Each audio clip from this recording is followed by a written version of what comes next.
আসসালামু আলাইকুম, সবাই কেমন আছেন? আশা করি ভালো আছেন, আমিও ভালো।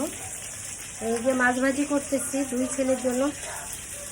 দুই ছেলে দুপুরে খাবে, এই জন্য মাছ ভাজি করার জন্য পাখির রুমে দাঁড়ায় আছি। এই জন্য বললাম পাখির রুমে একটা ভিডিও করি, পাখির রুমে মাছ ভাজির একটা ভিডিও।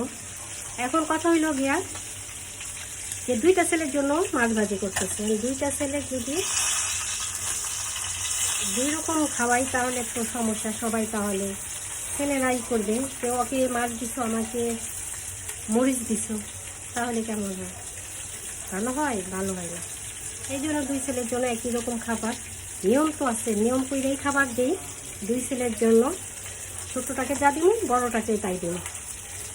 এখন কতগুলো মাকে দেখি কী করে এক ছেলেকে কি বলে, ছেলে খাওয়ার সময় হ্যাঁ ও ডাউল পছন্দ করে, ও ডাউল পছন্দ করে ও মানে এটা সেটা খাইতে চায় না, গোস্ত পছন্দ করে না, এটা খাইতে পছন্দ করে, ওইটা খাইতে পছন্দ করে, ডাউল পছন্দ করে, বুঝতে পারছেন? আবার আর এক ছেলেকে বলে ও মুরগি ছাড়া খায় না, ও ভালো খাবার ছাড়া খায় না, তার জন্য ভালো রান্না হয়, ভালো খাবার হয়।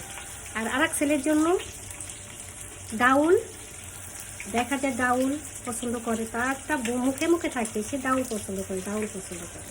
ও অন্য কিছু খাইতেই ভালো লাগে না, ও ডাউল সবচেয়ে প্রিয় খাবার। তাহলে কিসের জন্য এরকম দুই নিয়ম? দুই নিয়মটা হইল কি, যেই ছেলে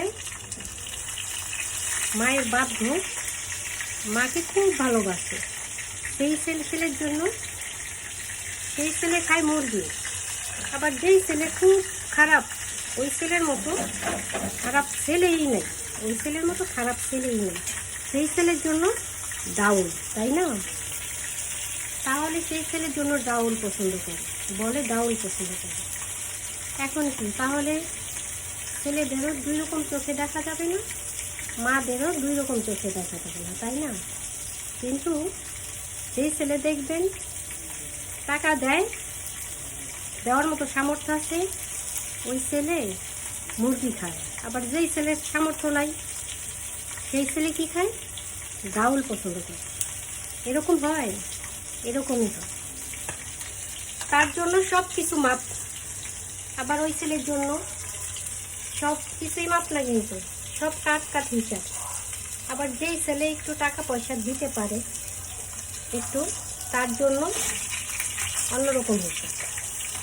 কিন্তু দেখি তাহলে মানে মাদের বলি, আবার বিপদে পড়লে কিন্তু ওই যে ছেলে ডাউল খায়, ওই ছেলের কাছে বৈশা থাকে না, শেষে দেখেন আবার ওই ছেলের সাথে আর এক ছেলে মুরগি খায়, শেষে তো আপনাকে মুরগি খাওয়াইবো, শেষে দেখেন উল্টা জানে আপনাকে ডাউল খাওয়ায় না। মাদের বলি আপনাদের যেন ওই ছেলে ডাউল খাওয়ায় না, মুরগি খাওয়ায় বড় বানান, সেই ছেলে যেন আপনাদের ডাউল খাওয়ায় না। আবার যেই ছেলে সে ভর্তা খাওয়ান, ওই ছেলে জানে আপনাকে ভর্তা খাওয়ায়, তখন জানে আবার দোষ হয় না। মাদের বলি দুই রকম, আমারও তো দুই ছেলে, আমি যে কয় নিয়ম পালন করবো, দুইজনের ব্যাপারে দুই রকম নিয়মই পালন করবো নাকি আল্লাহ জানে। কোন ছেলে টাকা দিব হ্যাঁ রে মুরগি খাওয়ামো, আর কোন ছেলে টাকা দিব না তারে দিব ডাউল, তাই বলে চিন্তা করি। আল্লাহ জানে আমি যে কোন নিয়মে পা দিব। সবাই ভালো থাকেন, সুস্থ থাকেন, হিসাব করে পা বাড়ান। আমিও চিন্তা করতে করতে দিন যাইতেছে, কার কোন ছেলেকে কি দিব, কোন ছেলেকে কি দিব না। এই জন্য দুই রকম দেওয়ার জন্য, একরকম দেওয়ার জন্যই আশা করি, যেন একরকমই দিতে পারে। আল্লাহ জানে কি হইব।